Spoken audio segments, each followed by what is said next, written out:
Lo shock e il dolore, ma anche la solidarietà attorno alle due ragazzine rimaste improvvisamente senza genitori avvolgono Spinea il giorno dopo il doppio omicidio e il suicidio che hanno sconvolto l'intera comunità.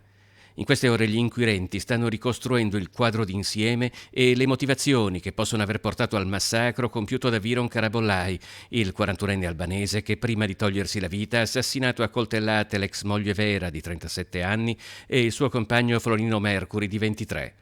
La gelosia, la mancanza delle figlie, dei problemi economici che forse avrebbero potuto trovare soluzioni attraverso del denaro, di cui pare ritenesse avere diritto, recentemente ricevuto dalla famiglia di Vera come rimborso per un incidente, tra le possibili motivazioni.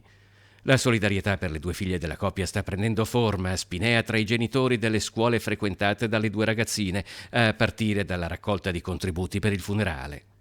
Per Spinea è una ferita che si riapre. A fine settembre un operaio romeno aveva coltellato a morte la compagna Lilia nel salotto di casa. Nel 2010 Roberta Vanin era stata uccisa con 63 coltellate dall'ex fidanzato.